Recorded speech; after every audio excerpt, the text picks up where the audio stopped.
வணக்கம். சிவனை பத்தி பேசணும்னா ஒரே வார்த்தையில சொல்லவே முடியாது இல்லையா? அவர் ஒரு துறவி, அதே சமயம் ஒரு குடும்பஸ்தன். ஒரு பக்கம் அழிக்கும் கடவுள், இன்னொரு பக்கம் பிரபஞ்சத்தையே ஆட வைக்கும் ஒரு நடன கலைஞர். வாங்க, இந்த சுவாரஸ்யமான கடவுளை பத்தின ஆழமான கதைகளை இந்த பகுதியில நாம விரிவா பார்க்கலாம். நம்ம தேடல் இந்த ஒரு முக்கியமான கேள்வியிலிருந்து தான் ஆரம்பிக்குது. ஒருத்தரால எப்படி ஒரே நேரத்துல அழிப்பவராகவும் அதே சமயம் எல்லாரையும் காப்பாத்துறவராகவும் இருக்க முடியும்? இதுதான் சிவனோட தத்துவத்துக்கே அடிப்படை. இந்த விளக்கத்தோட இறுதியில இந்த மர்மத்துக்கான விடை நமக்கு கிடைக்கும்னு நம்புறேன். சரி, சிவனை நாம முழுசா புரிஞ்சுக்கிறதுக்கு முதல்ல அவரோட முக்கியமான சின்னங்களை பத்தியும் அதுக்கு பின்னாடி இருக்கிற அர்த்தங்களையும் நாம தெரிஞ்சுக்கணும். ஒவ்வொன்னுக்கும் ஒரு பெரிய கதை இருக்கு. இங்க பாருங்க, சிவனோட அடையாள சின்னங்களான திரிசூலம், மூன்றாவது கண், கழுத்துல இருக்கிற நாகம், தலையில சூடி இருக்கிற பிறை நிலா, அப்புறம் கங்கை நதி, இதெல்லாம் சும்மா ஒரு அலங்காரத்துக்காக இருக்கிற விஷயங்கள் கிடையாது. இதுல ஒவ்வொன்னும் அவரோட ஒரு குறிப்பிட்ட குணத்தையும் சக்தியையும் நமக்கு விளக்குது.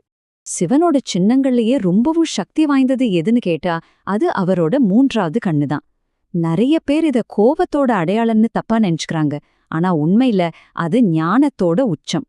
நம்மளோட சாதாரண கண்களுக்கு புலப்படாத உண்மைகளை பாக்குற சக்தி அதுக்கு இருக்கு. அறியாமைங்கிற இருட்ட அழிச்சு மெய்ஞானம்ங்கிற ஒளிய கொண்டு வர்ற ஆற்றல் அது.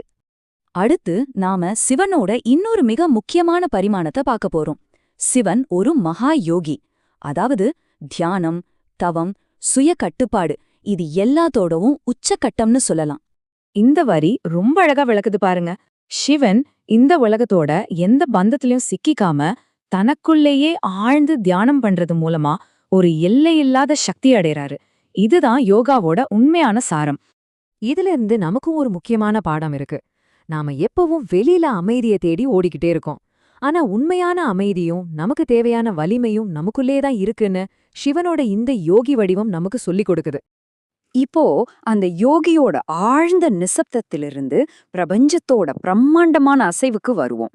சிவன் நடராஜரா, அதாவது நடனத்தின் ராஜாவா ஆடுற அந்த தாண்டவம், அது வெறும் டான்ஸ் கிடையாது. அது இந்த பிரபஞ்சத்தோட சுழற்சியையே குறிக்கிற ஒரு தத்துவம். இந்த ஒரு நடனத்துக்குள்ளேயே 5 பிரபஞ்ச செயல்கள் அடங்கியிருக்கு.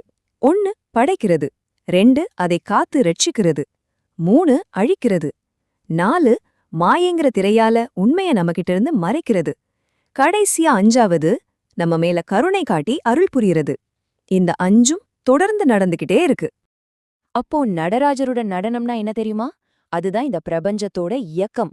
இங்க எதுவுமே நிரந்தரம் கிடையாது. மாற்றம் ஒண்ணுதான் மாறாதது. பிறப்பு, வாழ்க்கை, இறப்புன்னு எல்லாமே இந்த பிரபஞ்ச நடனத்தோட ஒரு பகுதிதான். சர், ஒரு மாபெரும் துறவி, எந்த பந்தமும் இல்லாத ஒரு யோகி எப்படி ஒரு சிறந்த குடும்பஸ்தனாவும் இருக்க முடியும்? இதுதான் சிவன் கிட்ட இருக்கிற அடுத்த ஆச்சரியமான முரண்பாடு. வாங்க இத பத்தி பார்க்கலாம். சிவனோட இந்த 2 முகங்களையும் இங்க நாம ஒப்பிட்டு பார்க்கலாம்.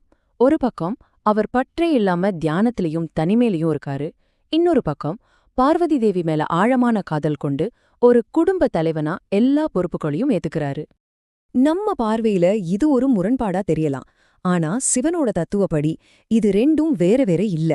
ஆன்மீகத்திலிருந்து விலகாமலேயே இந்த உலக வாழ்க்கையோட அன்பையும் பொறுப்புகளையும் முழுமையா வாழ முடியுங்கிறத தான் அவரோட குடும்ப வாழ்க்கை நமக்கு உணர்த்துது. இப்போ சிவனோட கொஞ்சம் அச்சமூட்டக்கூடிய ஒரு அம்சத்துக்கு வருவோம். அவரை அழிக்கும் கடவுள்னு சொல்றாங்களே, அது ஏன்? ஆனா இந்த அழிவுங்கிறது கண்மூடித்தனமான வன்முறை கிடையாது. அதுக்கு ஒரு தெளிவான நோக்கம் இருக்கு. இந்த ஒரு தத்துவம் தான் சிவனோட அழிக்கும் சக்திக்கு பின்னாடி இருக்கிற ரகசியம். ஒரு புது தொடங்கம் வேணும்னா பழைய தேவையற்ற விஷயங்கள் அழிக்கப்படணும். இது ஒரு மறுபிறப்புக்கான அழிவு. அவர் அழிப்பது எப்பவுமே தீமையை மட்டும்தான். உதாரணத்துக்கு பார்க்கடல கடைஞ்சப்ப வந்த ஆழக்கால விஷத்தை தானே குடிச்சு இந்த பிரபஞ்சத்தையே காப்பாத்தினாரே, அது அழிவில்ல, அது கருணையோட உச்சம். ஆக சிவனோட அழிவை நாம ஒரு முடிவா பார்க்கக்கூடாது. அது ஒரு உருமாற்றம், ஒரு டிரான்ஸ்ஃபர்மேஷன். பழைய விஷயங்கள் அழிஞ்சாதான் புதுசான நல்ல விஷயங்கள் உருவாக முடியும். அப்போ நாம இதுவரைக்கும் பார்த்த எல்லாத்தையும் ஒன்னா சேர்த்து பாருங்க. துறவி, நடன கலைஞர், குடும்பஸ்தன், அழிப்பவர். பார்க்கறதுக்கு ஒண்ணுக்கொன்னு சம்மந்தம் இல்லாத மாதிரி இருந்தாலும் இது எல்லாமே சேர்ந்துதான் இந்த பிரபஞ்சத்தோட சமநிலைய, அந்த காஸ்மிக் பேலன்ஸ உருவாக்குது. இதுதான் சிவனோட தத்துவம். கடைசியா இந்த ஒரு கேள்வியோட நான் முடிக்கிறேன். சிவனோட இந்த முரண்பாடுகள் நிறைஞ்ச கதைகள் ஒருவேளை நம்ம வாழ்க்கைய பத்தி தான் நமக்கு சொல்லிக் கொடுக்குதோ, நம்மளோட வேலைக்கும் குடும்பத்துக்கும் தனிமைக்கும் சமூகத்துக்கும் வளர்ச்சிக்கும் மாற்றத்துக்கும் இடையில நாம தேட வேண்டிய அந்த சமநிலைய பத்தி தான் இந்த கதைகள் பேசுதா? யோசிச்சு பாருங்க.